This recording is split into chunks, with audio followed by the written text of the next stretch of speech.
Fun. You're listening to the Jules and Coffee Hour, sharing the stories of Blizzard gamers around the world. Pull up a chair. We're glad you're here. Welcome to episode 22 of the Jules and Coffee Hour. I'm Jules. And I'm Coffee, and whoa! Who's that guy? Who's that guy above our heads right now on that screen? We have a guest. This is the first guest of the Jules and Coffee Hour history. And it's one of the best guests that I could think of to have on the show as our first guest. Please welcome today, Jim Beverly. Hello, everybody. Hi, Jim. Hi, Jim. Now, Jim is here for a very special reason, and we'll get to that in a moment. But if you have listened to previous shows of my own, like Torn Think Tank, Jim has been a guest on that show numerous times to talk about some really important stuff about life. And so why is this wonderful gentleman here today? We decided that we were going to bring guests onto the show a month ago? Coffee? Yeah, we wanted to just spice things up a little bit. I mean, other people have asked about it. We've gotten some emails about people wanting to do that. We just didn't know the best way to start that off or introduce it. And when you mentioned Jim, I knew that this was 100% the way to begin inviting people onto the show. Yes, because there was a letter that came to us from one of our listeners, and his name is munstersarmy, and he said, I would love it if you guys would talk about a topic that's close to me, and that's PTSD and other mental illnesses that some people claim are BS and that people have to explain them all the time. And when he sent that about PTSD, I was like, we got to get Jim here. Because about 7 years ago now, oh my gosh, it's been almost 7 years, dude, that we've known each other. Is that crazy or what? Almost a decade. Wow. Oh, it's so crazy. About 7 years ago, when I started doing Torn Think Tank, I got this wonderful iTunes review from a sergeant in the United States Army who was listening in Germany and telling us about his experience listening to this show and what it had done for him as a gamer, as a fellow Blizzard fanatic for years.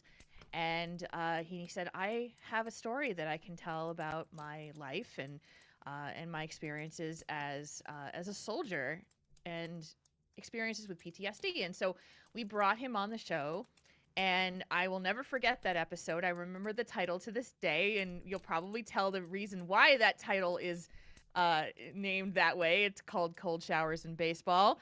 And and so enough about me talking.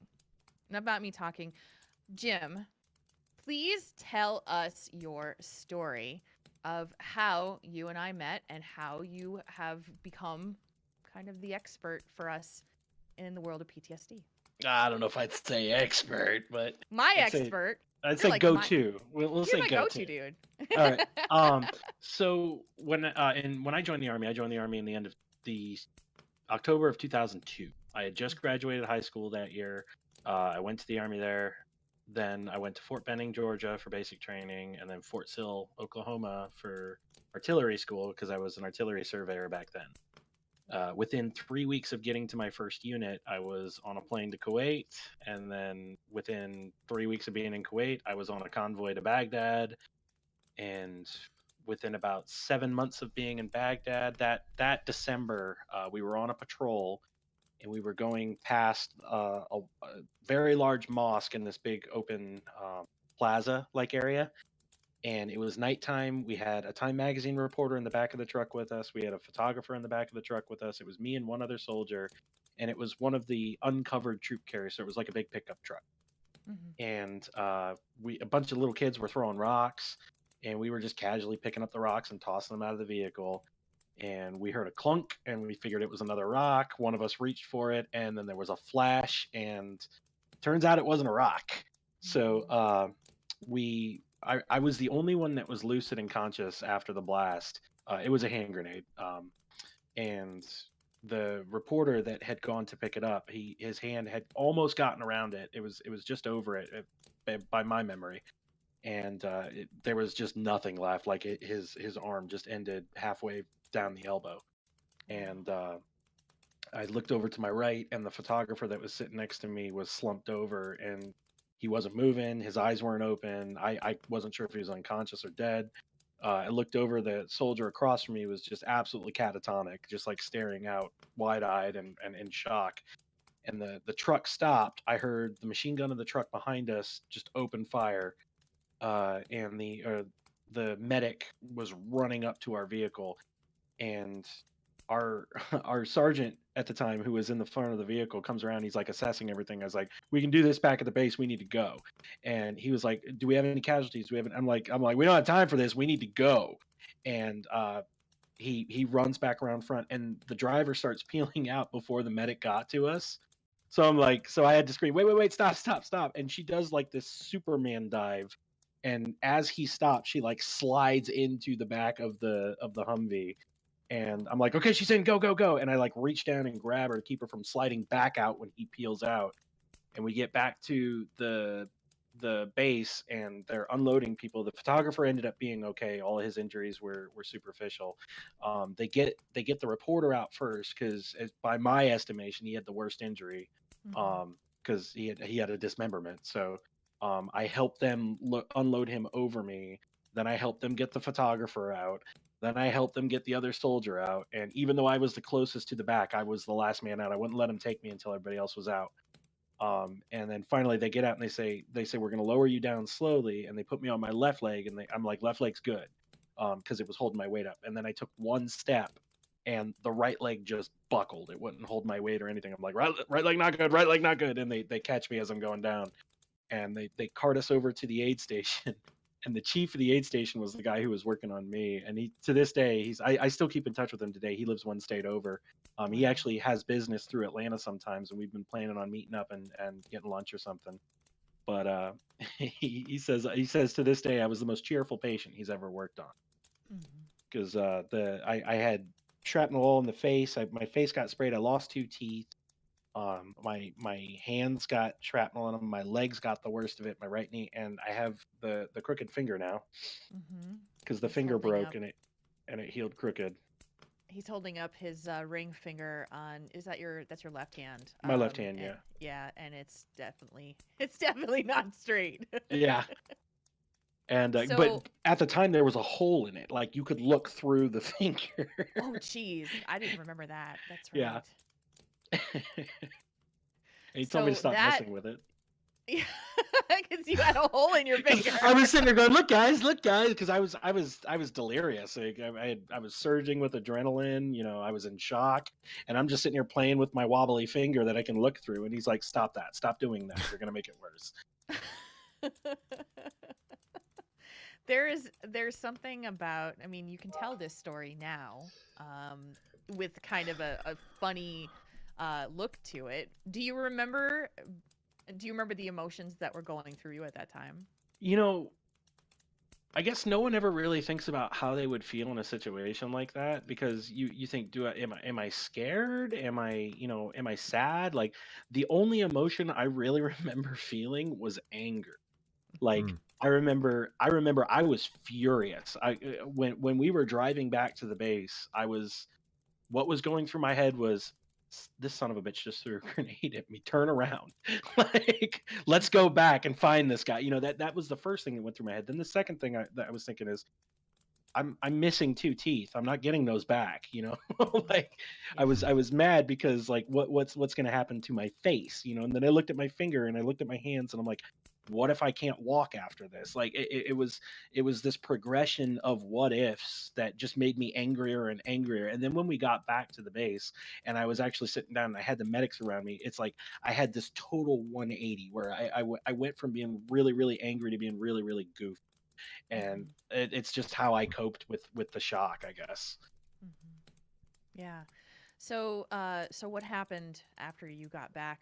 You assessed your injuries. What did you find out? This is where the story gets a little funnier. They put us in a field ambulance and they take us over to the helipad that we had set up while a Blackhawk comes in to medevac us. And I remember my buddy, another buddy I'm still friends with today, leans down and he's strapping me down to the gurney, putting the blanket on me and everything so they can load me into this helicopter. And he grabs me by the shoulders gently and he gets right up close to my face and he goes, "Come on, Bev, you can make it. Don't let my face be the last one you ever see." And I told him afterwards, I said, that gave me the strength to hang on. And so they put us in they put us in this Black Hawk and they fly us to the green zone. They unload us from the Black Hawk and they take us all into this emergency room. And I've always been a relatively modest person, and so it was weird because when you're wounded like that, they strip you down. So I'm laying naked on a table, on a steel table, um, and I don't know if it was the morphine, I don't know if it was the shock or the adrenaline, but the medical technicians that were working on me were the most gorgeous women I'd ever seen in my life. And I remember this is where the name of the show came from, because I was just sitting on that table trying to think of cold showers and baseball because I was already screwed. I didn't want to embarrass myself.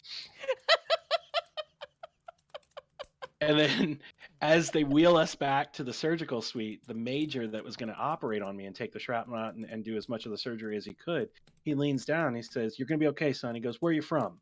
And I said, "Akron, Ohio." And he paused and his eyes get wide for a second. And he goes, "Me too." Oh, wow. And incidentally, my parents now see him as an orthopedic specialist. That's amazing. Yeah. How recent was that? Like, I don't remember that from when we talked the last time. I didn't know the last time that I mean, I knew that he was from Akron. I didn't know that my parents were seeing him for their orthopedics now. That is so cool. They actually met up with him and they had this because he was a reservist, and they had some like banquet to him when he got out of when he retired from the reserves or whatever, and he actually invited my parents to that banquet as his guests. And ever since then, they see him. They go to his orthopedics clinic now, and so they're friends. Wow, just surreal. Awesome. That is awesome. So, so obviously you've recovered because you're still here, but there's a lot that comes after the initial injury. Yeah. And that is the psychological impact. So let's talk about the topic that we're here for, which is PTSD, post-traumatic stress disorder, and what your experiences have been with that. So for the first couple of years, we didn't have the care for that we do now. And so like there was no TBI screening. There was very bare bones and kind of rudimentary PTSD treatments and stuff like that. So I was bounced from like experimental treatment to experimental treatment to experimental treatment. And I didn't really, and because of where I was stationed in Germany, there were no clinics nearby and I didn't have a car. So transportation to that care was really tricky. So for like the first year or two, I really didn't get the care or attention that I should have been getting. And then because of my injuries, I couldn't stay artillery anymore. So my first sergeant and I kind of under the table worked out a deal where I would change my job so that I wouldn't have to go to a medical evaluation board. And I switched to pharmacy. And then when I was in school for pharmacy, which was about 5 months in San Antonio, I was able to start seeing more regular counseling then. And then when I got assigned to my first duty station at Fort Hood as a pharmacy tech, that's when I was able to really actually start seeing therapists and getting some more genuine, more continuity of care, I guess is what you would call it. Yeah. And that was almost 2 years after the incident. So it took a while. That's a long time. That's a long time. So what was happening to you in that 2 years before you really got that care that you were noticing after the incident, after the attack? So I had a lot of depression. I had a lot of survivor's guilt, even though nobody died. Well, nobody died in that end, but being medevaced out while my buddies and everybody were still there. Plus, just a month prior to that, we lost our lieutenant. So all those things kind of fitting together as they did. There was a lot of survivor's guilt. There was a lot of feeling like I had abandoned them. And then they went off to a much more dangerous area afterwards. Like a month or two later, they got reassigned into JAF, which was a shit show. And so I felt worse because I couldn't be with them when they went to this worse place. my performance at work started to suffer a little bit just because of the depression. Not like I was a bad soldier or anything, but just like I would go longer between haircuts. I wouldn't press my uniform as often as I should have. I was still doing my job, but like the things that you're supposed to maintain as a soldier, I wasn't as good at. Mm-hmm. It was kind of one of those where I just got to this place where I didn't see a point in it, and I was just so low, and that affected me. And then everybody came back, and it brought my spirits up a little bit because my buddies were back. Um, but another thing is that when they put us back in the barracks, once we got sent back to Germany, the roommate that they assigned me was the other guy in the truck when the Oh grenade went wow. off. So it was bittersweet because it was like me and him have this shared experience that brought us closer together, and we still to this day talk and are very good friends. But it was bittersweet because it's also a reminder of that thing that happened that you see every time you go home to your space, Yeah. you know. And like I don't want to make it sound like I resented him for that, because that's absolutely not the case. I love the guy like a brother, but But just seeing his face yeah, made you think about that time. yeah, yeah. And that was again before I was able to start getting that continuity of care and that actual real treatment. So I didn't have ways to process that in a healthy way. So I I I wasn't able to cope with it the way I probably should have. Mm-hmm. So when you started getting care and treatment for PTSD, what did you learn about yourself? Like, what did you learn from how had it changed you? Um, I have a lot more anxieties than I did prior to that. Mm-hmm. Like I don't like crowds. Do not like crowds. I don't like traffic. And not just like traffic is annoying. I mean, I live in Atlanta. I have to deal with traffic. So, um, but like standstill traffic, I cannot be. I still what is it? 16 years later, I Mm-hmm. can't sit in a car with the windows down if the car's not moving, Mm-hmm. because I have this like nervous tick in the back of my mind that something's going to get thrown in. It freaks me Mm. out. Yeah. And so that's something I've gotten a little better at, but I can do it. I'm just really uncomfortable. Mm-hmm. Um, and like bumper to bumper traffic freaks me out. I don't like any situation in which I can't get out quickly. Yeah. Are there things that like nightmares, things like that, flashbacks or anything like that that happened to you or have happened to you in the past? They have diminished a fair amount. It was really bad in the beginning. Flashbacks were real bad. Nightmares were real bad. Over the years, it's less. It's still there, but it's much less than it used to be. Mm-hmm. Honestly, as crazy as it sounds, once I got my CPAP machine, because I got diagnosed with sleep apnea a couple years ago. Once I got that CPAP machine, the quality of sleep has gone way up. So for Yeah. people that don't know, the CPAP machine, that's almost like a breathing mask, right? That Yeah, goes over your face. it's continuous positive air pressure is what it stands for. It basically blows air into your throat to keep your airway open.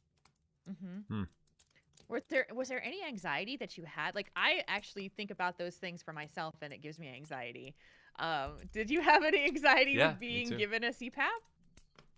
No, not really. If it's weird. It's almost comforting to wear the mask. Like they asked me if I wanted the little nose piece, and I said no, I wanted the full face mask. Yeah. Because it's almost comforting to wear the face mask, because it reminds me of the pro mask from the service, like Mm-hmm. the gas mask that we would wear when we would go to the gas chamber and stuff like that. It's almost a comforting feeling to have that mask on, because it reminds me of the stuff that I would wear when I was in the army. Yeah. Weird as that is. So you have since retired from the army. Separated. Separated. Yes, I Yes. thank you. The proper terminology is always a good thing to make sure I know. Uh, and has it been 3 years? My last day of work was December 9th, 2016. Mm-hmm. And my last, and then that was when my terminal leave started, which is funny because December 10th was the day of the grenade. So one day before the anniversary of the grenade, I actually spent my last day in the Army. Wow. And my terminal leave, like all the leave that I had saved up went out until the 12th of February 2017. That was my official last day of the Army. Mm-hmm. So it's been just over 2 years now. Just over 2 years, yeah. Mm-hmm. And that's the thing that I know about you, because I've been friends with you for a long time, is that you actually do mark that anniversary. We call it Boom Day. Boom Day, yep. And you mark that anniversary on Facebook every year, and call it Boom Day. What is that something that does it help you to do that? Absolutely, absolutely. Yeah. We've turned it into a holiday. In fact, just this past year, because I moved to Atlanta to be with my family. I mean, I call them my friends, but they're my family.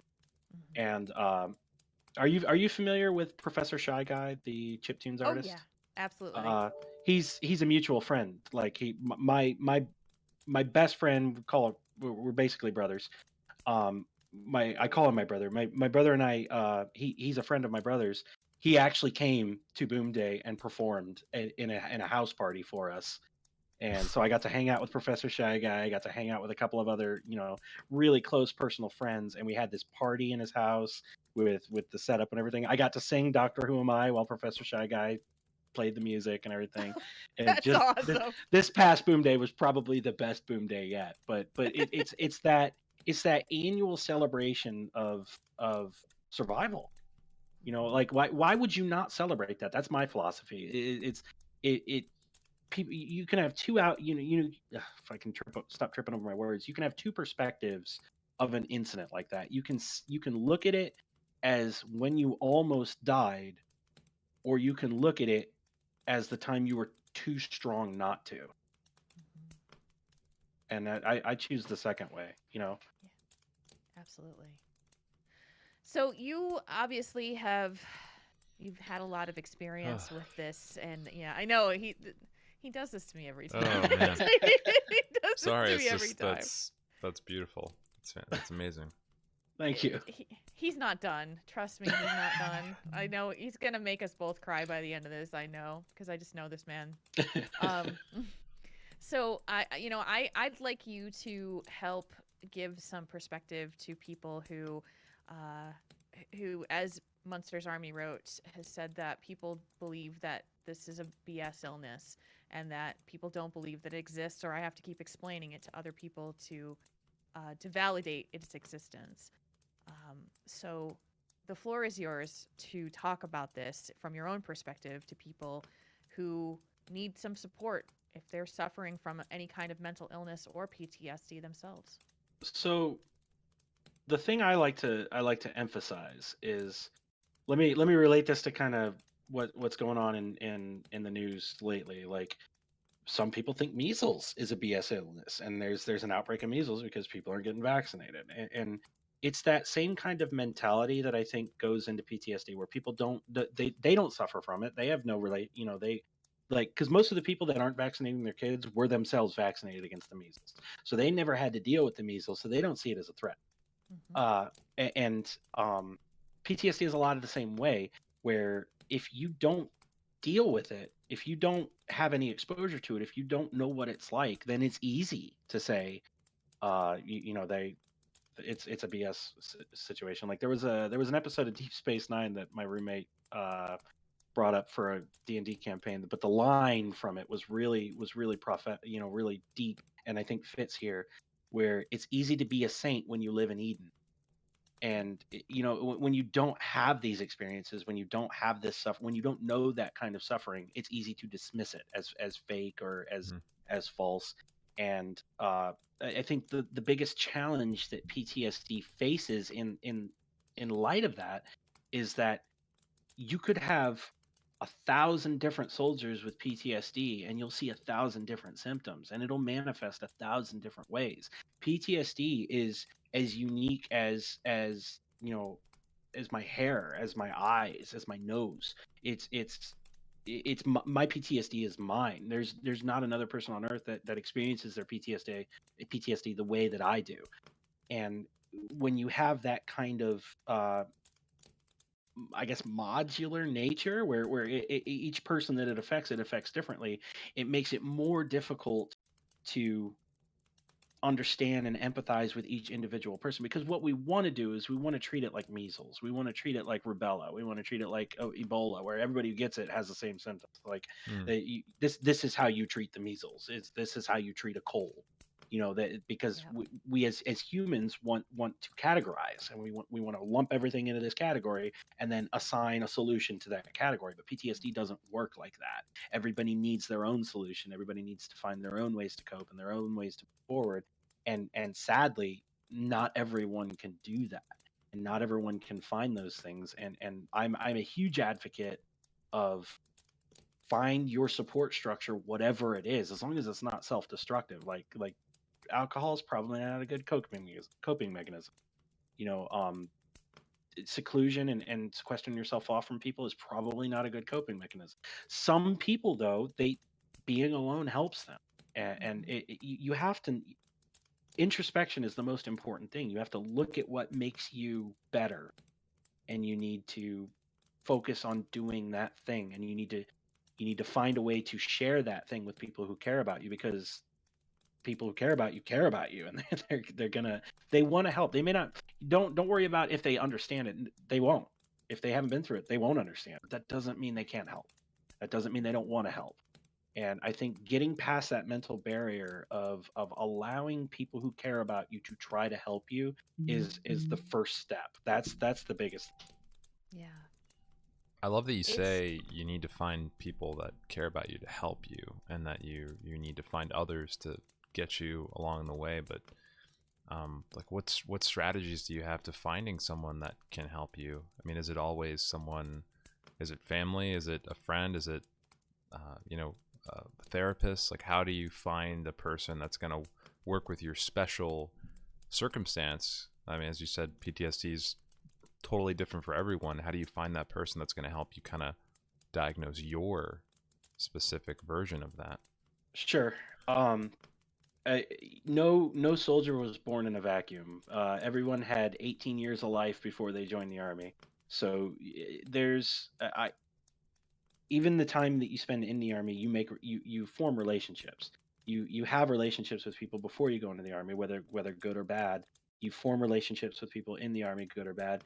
And when something like this happens, and not just soldiers, because I mean, you could be sexually assaulted, you could be physically assaulted. There are different flavors of PTSD, and I'm not the kind of guy that says soldier PTSD is the only PTSD worth noting. That's not the case. PTSD is PTSD regardless of the source. But there are, I can't answer the question for a person who doesn't have pre-existing relationships before the triggering event, but everyone's got relationships. So and it's kind of, you kind of have to use your own insight and judgment, and who do you trust enough to open up to.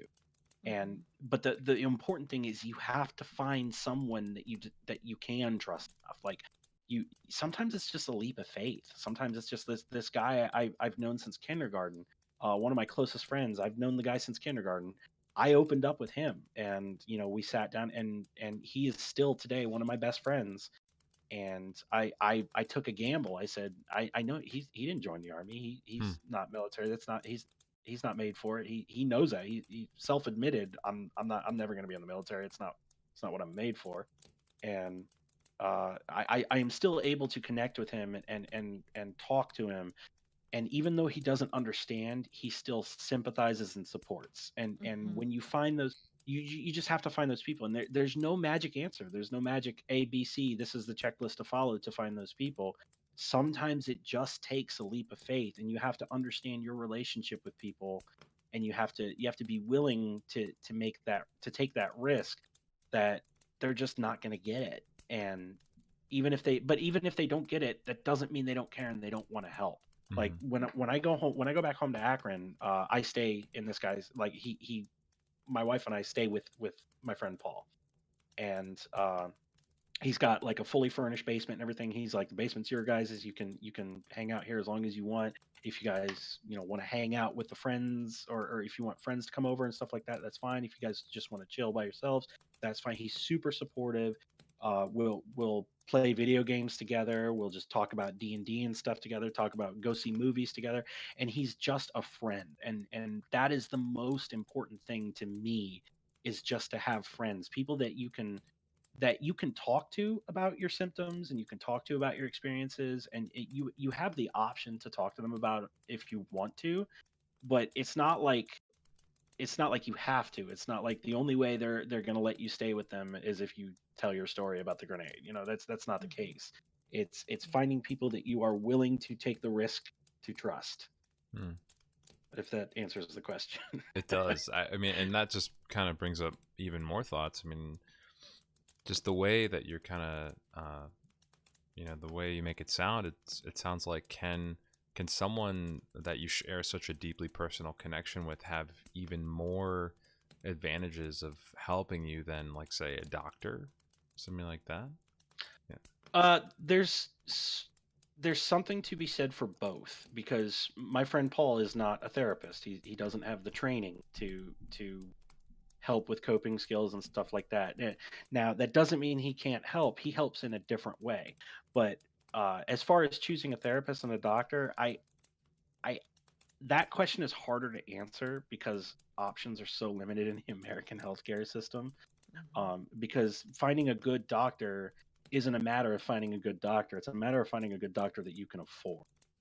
Yeah. And my options are the VA or the VA, because I don't have private health insurance. I don't have the money to go pay out of pocket to a therapist. Right. So I see VA therapists. Now, I've been very fortunate. In the 2 years I've been a veteran post soldier, I have been very lucky with the VA. I haven't had crazy wait times. I've had good doctors. I've had attentive doctors. I've had doctors that listen to me and take care of me.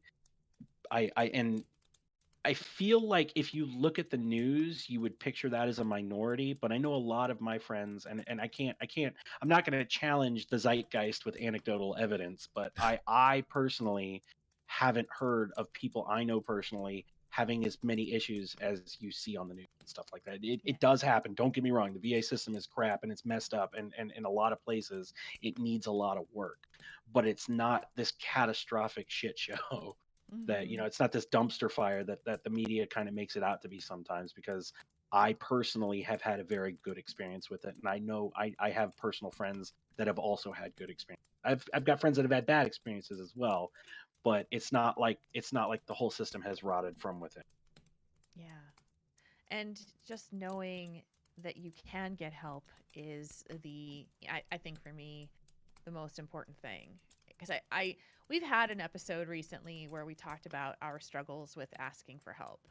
And honestly, you're talking about your friend Paul and the ability to trust someone that implicitly is awesome and something that I struggle with.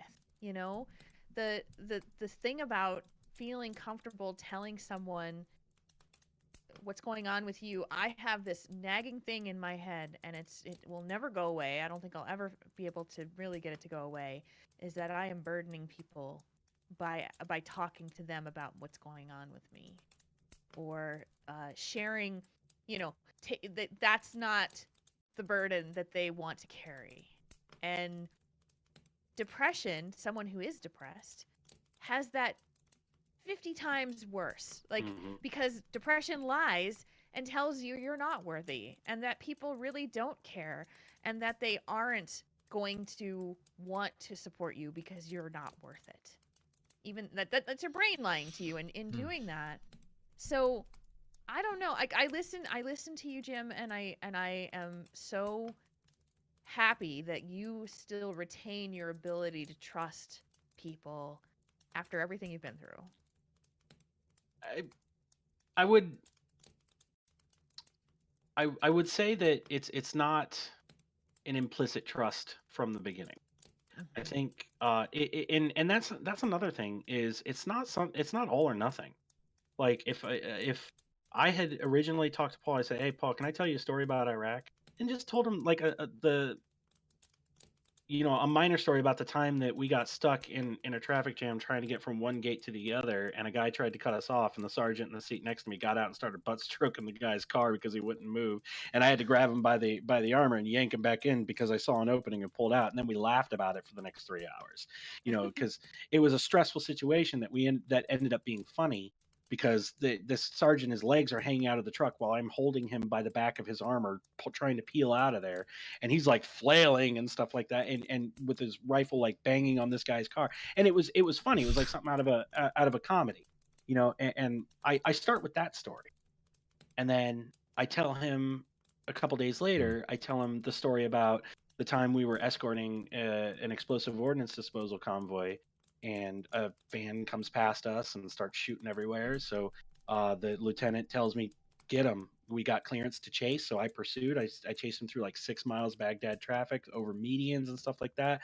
We got into a position where it was a street leading out of the marketplace, and there was no real chance of collateral damage. LT told the gunner to open up. Gunner lit the truck up. We took out with the passenger. We're pretty sure he made it because he only had like 2 superficial wounds. The driver got lit up. I'm pretty sure that guy didn't make it.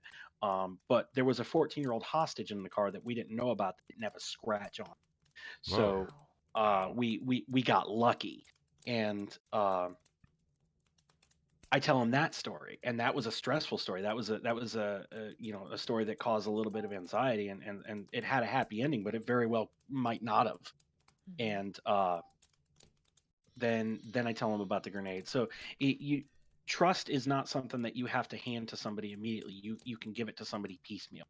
You can work up to it. You can get to that point. And I think that's my biggest piece of advice is find a story that you're willing to tell somebody and then see how that feels. And if based on their reaction and their perception and everything, and your perception of their reaction and everything like that, if you feel comfortable to tell them another story that gets a little bit deeper, then work up to it. And because imposter syndrome is something that I still struggle with. I have a big problem with imposter syndrome. Like I when I showed up at BlizzCon, like you don't know, like 10 minutes before you and I met face to face for the first time, I almost turned and walked out of the hotel. Like Holly had to grab me and pull me back in and said, no, they want to meet you. And I'm like, no, I don't belong here. Like they just know me. They just know me because of Jules. And like nobody here even knows who I am. Nobody cares who I am. I'm just a stranger in the crowd. And Holly's like, no. Like they want to meet you. Come on. And she dragged me back in. And that's something that I still deal with. Like, but having to weigh that against, if I don't let myself if I don't let myself accept that people accept me, then I might as well have died on December 10th, 2003.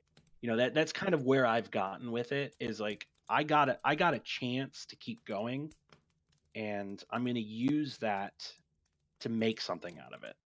Yeah. And Holly was right? Like, when 10 minutes before you met everybody, she was right. Sorry, Coffee. I told you, dude. I told you.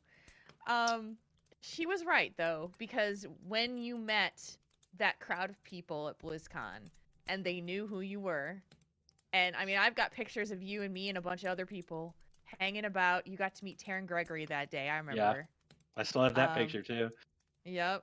Jim told Taryn a story about how he had inspired him during deployment and just in life, and the two of them are both like teared up in the picture. Yeah. It's just wonderful. Taryn and I had a competition that week to see who could make the other cry more. And every time Taryn releases a new cinematic, I'm like, "You're winning again." I'll tweet him. I'll be like, "Stop it." I just there's just something amazing about you, and it's always been there, and it's just one of those things that you have inspired so many people, but yet I go through some of the same things. Like, I get nervous and anxious when I'm meeting a group of people who may very well be there to see me, at BlizzCon or things like that.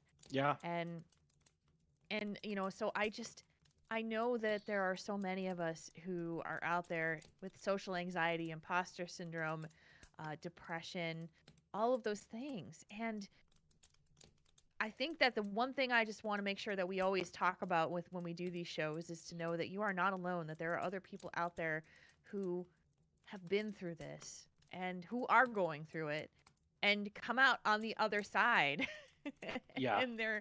and they're uh you know and they're thriving. I mean, where are you now? You said you were living in Atlanta. What Yep. has happened for you after the Army?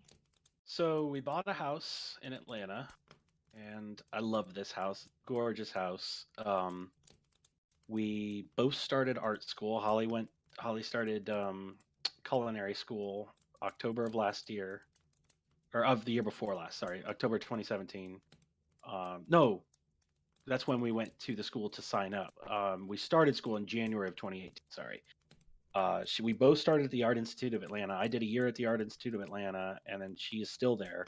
I transferred to SCAD, the Savannah College of Art and Design. They have an Atlanta campus. I started there this January. And so I'm in my second quarter at SCAD for game design and development. Oh, She's wow. going for culinary. She was starting as culinary business management or something, but she's switching to an associate's in baking and pastry because that's what she enjoys more. And I am just trying to get through the rest of this school so that I can hopefully get a job at like High Res or Tripwire or one of the local development studios because we don't want to move. I made the joke with the realtor when she was walking me through the house the first time I did a walkthrough. Excuse me. She says, "Well, you can look at this for resale value. You can look at this for resale value." And I said, "Let me stop you right there. I appreciate what you're doing here, and with all due respect, I spent 15 years, almost 15 years in the Army, moving every couple of years. I'm going to die in this house." This is it. Yeah. This is it. Did you not see this house until I'm trying to remember because I know you were living in New York when you were looking for houses in Atlanta. Mhm. Did you actually not tour this house until you bought it? No, I planned to visit visit my brother, and I was here for like a week or two, Mm-hmm. and I worked a walkthrough of this house into that visit. Like the That's realtor right. met with me while we were here. I had a rental car. I drove down here and met the realtor here, and we walked through it, and I fell in love with it. I own it. That's so You own it. awesome. Hey, Jim, Amora in chat mentioned that she also went to SCAD and she had the same major as you, and she now Oh yeah, works at Sucker Punch now. What are really? what are your ambitions after you get out? What are your plans? What I really want is high res. Hmm. Tripwire is another good one. Blue Mammoth, which I think is about to be or it recently became Ubisoft Atlanta. Uh, Um, and those are the three big ones that I'm looking into. But then there's a lot of crossover with game design and like visual effects and stuff like that. So Pinewood Studios, where they do a lot of the Marvel films and film development, like post production and stuff like that, is right here in Atlanta. Cartoon Network is here in Atlanta. Adult Swim, CNN, Turner, a lot of those Boomerang, a lot of those animation companies that fall under that main Turner umbrella uh, are all here in the area. So yeah. I'm hoping for something like that. I've got a good job now. I work part time for a contracting company, um, and it's work from home stuff. And if I stay with them for a few more years, there's management paths and stuff like that. And a lot of that is like it's stuff I would enjoy doing. So I Hmm. mean that's like the fallback. Mm-hmm. But if but I don't I mean the dream would be like Blizzard or something like that. But I would have to move, and I want to die in this house. Yeah, it's an issue, right? It's the conflicting desires.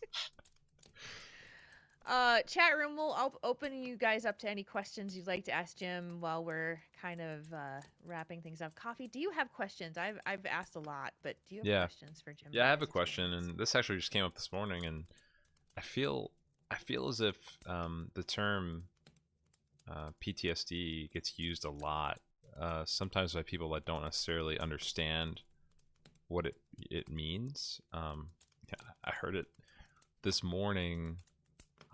Someone in Here's the Storm was talking about their last game, and how it gave them PTSD. So I have what I feel is an unpopular or minority opinion on that. And I'm okay with it. I think the more we normalize it, the less stigmatized it comes. I think it's okay for people to say that last game gave me PTSD, because we can laugh at it, and we can joke about it, and it's something that we don't stick in a box, lock it up, put it in a corner, and pretend doesn't exist. Mm-hmm. It's something that we can say, we can giggle about it a little bit, and and I don't get me wrong, someone who struggles with PTSD, I can understand where they would have a problem with that, where it's making light of something that they suffer from. I I see both perspectives, but I think the more we normalize it, the less hostile it becomes, I guess. That's just my perspective. Yeah. And I just read something recently about how the current younger generation, the teenagers, have grown up with the using the word triggered in the common vernacular, you Mm-hmm. know, and how they actually don't understand the implication of what it actually means for someone with PTSD or traumatic memories and that kind of thing. And so it was an interesting conversation to say that we've normalized this vernacular so much and used it in, kind of a joking, memeing sense, that it has taken the power away from the word triggered. Yeah. I think there's something to be said about both. I think if it's misused, it shouldn't have power. Mm-hmm. And I think the concept is more important than the word. And that's how I feel about it. I think the idea of a trigger it's more important to recognize what a trigger is, and the concept of the trigger, and how a trigger affects somebody. That is more important than the word trigger. Yeah. I think we're focusing on the wrong thing. I think it shouldn't be just willy-nilly thrown out, casually like that. I agree that there should be some degree of reverence to it, but I think if somebody says, if somebody gets killed in Fortnite and rages about it, and somebody says, "Oh, look, he's triggered," like, don't pile on that guy. You're just gonna make it worse. Like, it that that saying that guy got triggered is an ignorant statement. The more attention you give to that kind of ignorance, the more it's going to breed. So, like, sometimes it's okay to just let somebody say something stupid and let it go. But the context matters too. If the person is doing it deliberately to get a rise out of somebody, then you slap them. But if they're just doing it out of ignorance, maybe you educate them, maybe you talk to them and you say, "Hey, here's why this is kind of not cool to do." And then the ball's in their court. If they double down and they're an asshole, then they're an asshole. But if they say, "You know what, I hadn't thought about it like that.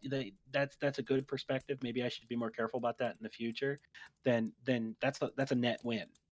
So I think responding to the misuse of words and phrases and concepts like that is just as important as using them correctly yourself. Yeah, absolutely. And trying to just help people understand. We use in Heroes of the Storm, like, we use tilted a lot, which is a great way to, say, "Hey, I've been knocked off of my game. I've been, my brain is not in the right place." I was tilted out of my mind yesterday. You were tilted out of your mind yesterday? Yeah. I don't play PvP anything anymore. I don't like who I become when I play PvP. Yeah, and we've learned to use different words, and man, I mean, I go back listening to the word tilted coming from the pinball era, where you actually physically tilt the game up so that it fails, and now it's unworkable. But we have kind of built a society now where we've been using the word triggered, and that's hard to see that in a way that could really hurt people who actually have, there are real honest, true, triggering events that could cause their mental health to suffer. Right. And there's no hard fast rule to it either. No. The English is a living language. Mm-hmm. Uh, it could be triggered, could be the word that we're careful about now, but 5 years from now it could be tilted. You Yeah, know what? it's true. The vernacular could change, and I think it's important to be cognizant of that too, because changing vernacular is something that if we want to be considerate and we want to be respectful of people, we have to keep up with that.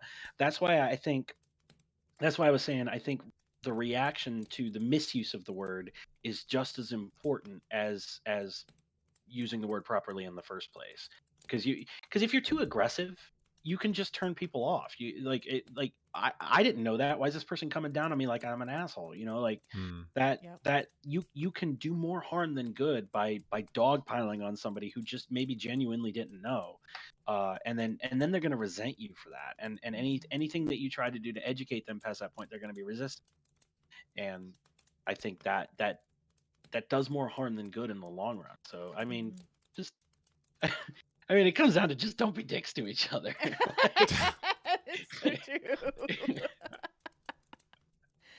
Oh, Coffee, do you have more questions for Jim? Yeah, just one. And before I ask, just Jim, thanks for being here. This has been awesome. I really appreciate you coming on and sharing your story. You mentioned. Let me just respond to that real quick. Yeah. I feel to go through something like I went through and come out on the other side better for it, I have a moral obligation to help other people do the same. That's awesome. He texted me that when I asked him if he wanted to be on the show. He did. That's awesome, man. Yeah, I mean, it's just I think, the summary of the podcast or this episode is just when you've lived through something like you have, and you come out on the other side with this positive attitude like you have, it just feels like it changes the world. Your attitude is infectious. I mean, you have me in a good mood right now, and we started the podcast with not such a good story, but somehow I feel super energized, and I'm probably going to go exercise after this podcast because I want to use that energy. But it's the biggest compliment you could have given me. Oh, dude, you deserve it. You deserve all the compliments. I look forward to meeting you in person, man. So you mentioned that you don't play PvP games anymore and you're doing PvE. What if I wanted to play with you, or some of our viewers wanted to play with you, what could we play with you? What games are you playing right now? So a bunch of my army buddies and I actually founded a Facebook group called Gaming Muster. It's been around since I think 2014. We started it right around when Titanfall 1 was big. So we fluctuate the games we play a lot. Like right now, the biggest one that we're playing is Division 2. We played Anthem for a little bit, but apparently I'm one of the 7 people on Earth that still loves that game. So we don't play that much anymore, even though I am an unapologetic BioWare apologist. So I love Anthem, and I don't care who tells me I'm wrong. But we a little bit of Anthem, mostly Division 2, some Diablo 3, some we have like 7 people in a WoW guild somewhere. I don't even remember what server it's on. But so mostly Division 2, but the Gaming Muster Facebook group is like the epicenter. It's mostly just for sharing funny memes and like planning events and games and stuff like that, which we don't even do that much of anymore. But that's kind of where we congregate and where we have our discussions and decide what we're going to play when we're going to play it. And that Facebook group's only open to vets, if I understand right. It was founded by vets, but it's open to anyone. Oh, okay. He put me in there. He was like, "Here, you're getting in this group," and I watch them post their memes, and when a new game is coming out, they all start getting hyped up about it. It's a cool group. They're a great bunch of guys, and so yeah, totally. Like, go hang out in there if you're looking for some gaming buddies who are somewhat inappropriate. Oh yeah. We were founded by soldiers, so Yes. just have that in mind that it is not always politically correct in there. No, it's not. We do have an admin team that takes care of stuff that gets offensive.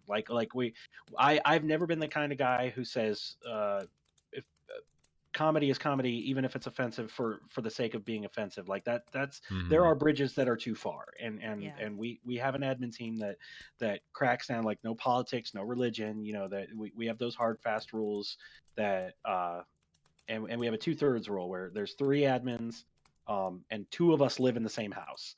So as long as 2 of the 3 admins agree on something, it happens, and it's really easy to happen because 2 of us live in the same house. So we don't even need Facebook to have those discussions. I can just go downstairs, knock on his door, and say, "Hey, did you see this post? What should we do about it?" And when we come to a resolution, we will message the other admin. But if he doesn't answer quick enough, we just take action. So it's somewhat inappropriate, but not vulgar. Correct. Yeah. Vulgar is nothing subjective. Offensive. Nothing offensive. Yeah. Jim, do you think you're going to go to BlizzCon this year? I don't think I'm going to be able to afford it, just because this summer, because the way the GI Bill covers summer classes, I'm going to be getting like half of my allowance for the whole summer from school, because it's all online courses, and if you don't go to brick and mortar classes, you don't get the full entitlement. Gotcha. So I don't think so. Next year is looking more likely. Okay. We'll see how BlizzCon goes this year, because after last year, two in a row like that, I don't know if there's going to be a third. So we'll see what happens. And you missed last year because your sister got married. So that's true. I would have been at last year's if she wasn't getting married. So yeah. So, but he lives in Atlanta, so you do go to Dragon Con. Yes. And so yeah, it's a great place if you are wanting to meet Jim. And I can vouch that he is one of the nicest human beings in the world. So please message him on Twitter. He is at TEH Nuck.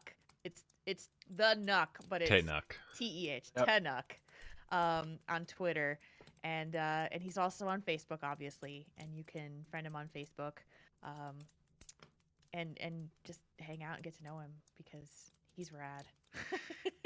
I like friends. I've hung out with him for less than an hour, and I want to be best friends with him and play all video games with him. So. Yeah, he's trying to suck me back into the remastered City of Heroes. He was pushing that today. Oh, you've been talking about it.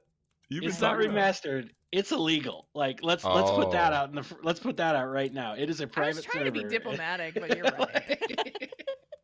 That's fair. It's illegal. It's been basically resurrected by some fans, and it lives again. City of Heroes. City of Heroes was my first MMO too. Same. And it holds a very special place in my heart. In the last 3 days, I've been playing it again, and it's like being, how old was I back then? 21 again? 22 again? Yeah. Gosh, I was playing that game in 2005. Yeah. Hell yeah. I feel really old now. Okay. I've played some not remastered. I've played some SWG on a private server since we've talked, because I think you mentioned City of Heroes and I talked about Star Wars Galaxies, and then I went and I found a private server and I played a little bit, and it's really fun actually. I miss it. It holds up. Oh my god. So illegal though. It's so illegal. We're not talking about illegal stuff on the show. Wink, wink, nudge, nudge. No. This is all theoretical. Yeah. Theoretical. Go look on the internet if you really want to see the theoretical stuff we talked about. Jim, any final thoughts before we head out for the night? So, should we call the episode "Don't Be Dicks to Each Other" or "It's All Theoretical"? I want to explore. I want to explore the cold showers in baseball a little bit more, because We call it "Cold Showers in Baseball Redux." Redux. We could rename it to that. I want to know more about these beautiful doctors. That's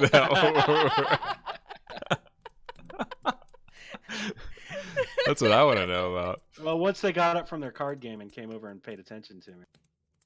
Well, that's a joke. That's a joke. That's a joke. Okay. I was gonna say you were showing all. You were bearing all your parts, and they weren't interested. Are you kidding me? Well, one of them had rummy. I don't even know what to say to that. So, so for context, let me explain that joke for anybody who's listening or watching that doesn't get it. A senator recently said that nurses spend half their shifts playing cards and don't need mandatory breaks. And it's the most ridiculous thing I've ever heard. That senator needs to lose her job because she is completely out of touch with how medicine works. I worked in medicine for 12 years as a pharmacy tech. I worked very closely with nurses. My brother's a nurse. Like, that is a very, very horrible thing to say about nurses, and I'm poking fun at it. So, and it's the thing about, kind of wraps it all up in a bow is like you say things about people say things about things they don't understand in ways that are just so ignorant and hurtful. And in this community and the things that we do for this show especially is we want to open up those conversations. We want to invite those questions. We want people to understand that there are things that they are not going to have experiences with, and they are not going to know exactly how to deal with it, but there are others that do. And that is why this show exists. That is why Coffee and I get on the internet every week, and we talk about things that are going on in our lives and telling us stories. So I think that joke that you had to explain makes this wrapped up in the perfect little bow. Well, and that illustrates what I was saying earlier about it's all in how you respond to it, because if you make it the subject of ridicule, it stops being something threatening. If I make fun of that senator, then her words aren't as harmful because we all recognize it as just she's an imbecile. Like it is something to be laughed at and not something to be feared. Now, that's not to say we ignore it and we don't act upon it and we don't prevent that kind of faulty thinking from making policy. Right. But at the same time, you can either get angry about it or you can laugh at it, as long as you don't let it affect policy. Yeah. And then in our everyday lives, when we are not building or affecting policy, we help each other and we learn from each other. Yep. Try not to be dicks to each other. Try not to be dicks to each other, which is most important in all of it. And I think that is a great place for us to end this wonderful broadcast. Jim Beverly, thank you so much for being with us and being our first guest on this show. I am honored. I didn't realize I was the first. That is an honor. 22 episodes and we hadn't had a guest, so you popped the cherry. You are literally, I mean, I don't say this lightly, Jim, but you are the absolute best guest we've ever had on the show. 110%. That makes me feel good, because it makes me feel good for the future of the show too, because I've set the bar pretty low. So. No. In fact, I feel bad for the next guest after you, man. You set the bar very, very high, and I appreciate you coming on the show. It's been awesome. It's been so self-deprecating humor is my favorite kind of humor. Somebody told me they love my self-deprecating humor. I said thank you very much, and then I went to go look up a self-deprecating humor. If you want to find Jim on the interwebs, you can find him at Tehknuck, TEHKNUCK, on Twitter. You can find him on Facebook. He's Jim Beverly, and all those wonderful places. He's all over the place. Send him a message in Discord. He's probably going to be, if he's not in the Heroes Hearth Discord, I'm going to make him get in there so you can say hi to him through there. So I'll be there by the end of the night. I'll force him there. You can go there. Just strong-armed. You're there. And that is going to do it for this episode of the Jules and Coffee Hour. We hope you've enjoyed this time by the fire. Daisy Cat has made her appearance on camera with coffee just to say goodbye. So we're going to play the music and light the lights and say goodbye this way. Want to contact the show? You can email us at podcast@heroeshearth.com. And if you want to connect with us on Twitter, you can find me at coffeeclub_TV and Jules at JulesRPG. You can also use those handles to follow our personal streams on Twitch as well and get notified when we go live. You can join us for the live broadcast on twitch.tv/HeroesHearth on Tuesdays at 6:30 p.m. Central, 4:30 p.m. Pacific. I can't talk anymore. Or find us in podcast form on iTunes, Google Play, Spotify, Pocket Cast, TuneIn, or wherever you get your podcasts. If you like the show and would like to support the great entertainment brought to you by Heroes Hearth, please please consider supporting them on Patreon at patreon.com/HeroesHearth. Thank you all for joining us today. Thank you, Jim, for being with us today. And until next time, we're glad you're here.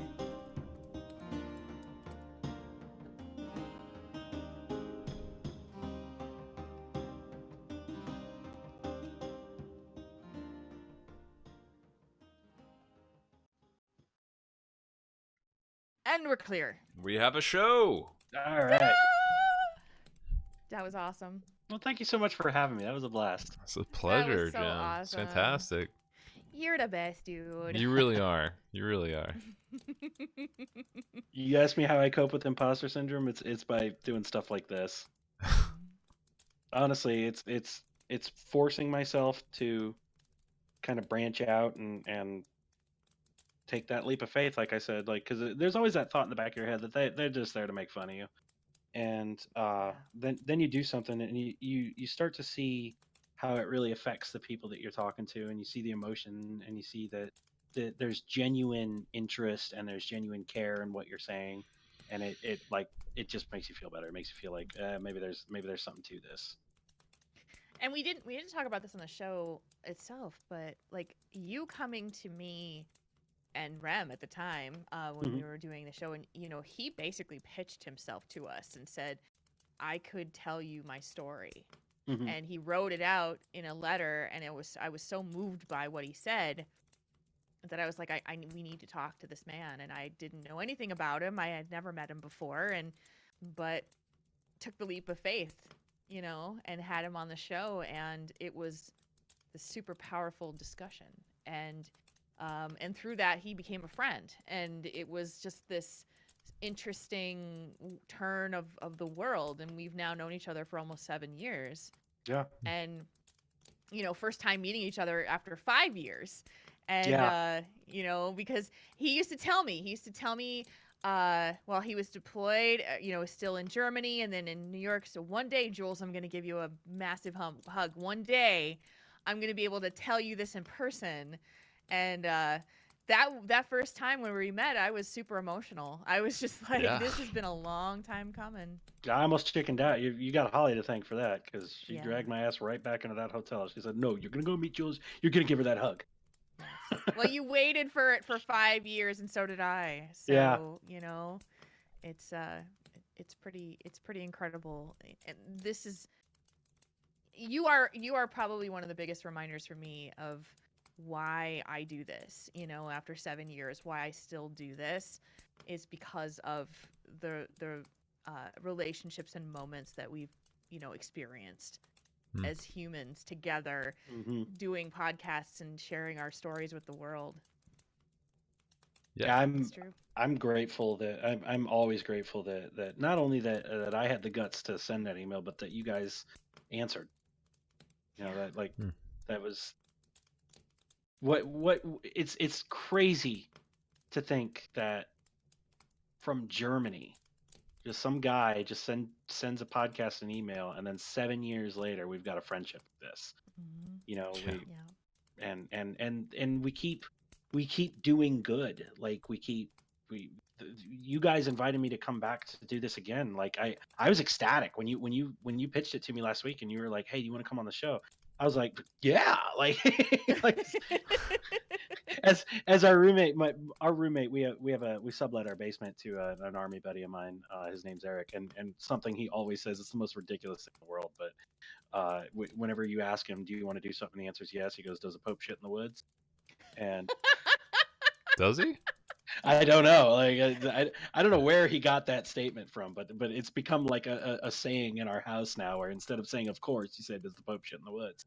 So but that was my reaction. I almost typed that to you in the text when you asked me, does the Pope shit in the woods? I to this day I have no idea where it came from, but it's just so ridiculous and funny that we just say it now. I just need to know where he shits now. I have to know. Like, what?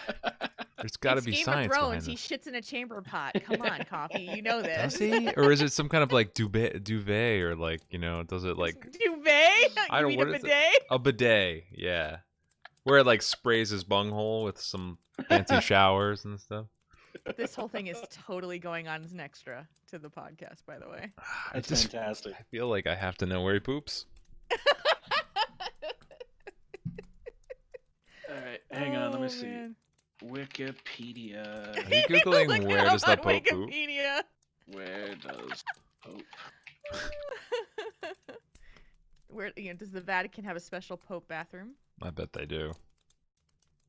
I mean, I would think he gets his own private chamber pot. So there's good news and there's bad news. The Not bad a news duvet. is A this bidet. article does not exist. The good news is it's Wikipedia. We could make this article. Oh, okay. All right. This is good to hear. The things that we have generated through the process of Heroes Hearth. True entertainment for you guys. Oh man. I forgot to say this before we ended the show, but I think we'll talk about the next topic for next week, coffee. Yeah. I think we've got a couple still pending for discussion. So yeah, we'll chat about it. All right. Well, chat, we're going to. I think we're going to head out of here, and I'm going to go put up the show on the podcast side quick and do that. And yeah, before I go to bed. Thank you again, Jim. This has been so cool. When Jules mentioned she knew somebody like you, I was like, this is going to be perfect. This will be amazing, and it was.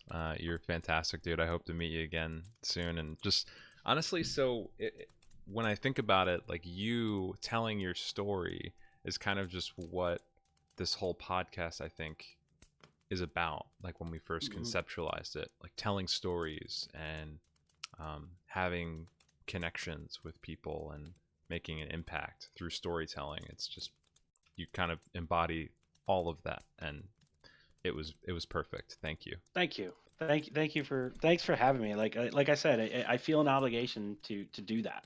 I'm very Norwegian. I don't know if you can tell by looking at me, but storytelling is in my blood. Like it's something that I've always had a passion for. It's something that I've always felt an obligation to. And if you have a story that can help someone else, you have an obligation to share it.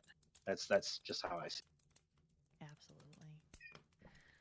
Oh, and I'm Tanuk. I'm Tanuk in everything. So Origin, Steam, everything. Xbox, PS4, like literally everything. My screen name is Tanuk. So if you guys ever want to send a friend invite or play something or anything like that, then you know how to find me. Play some City of Heroes Remastered. Yeah, I'm Tanuk in that too.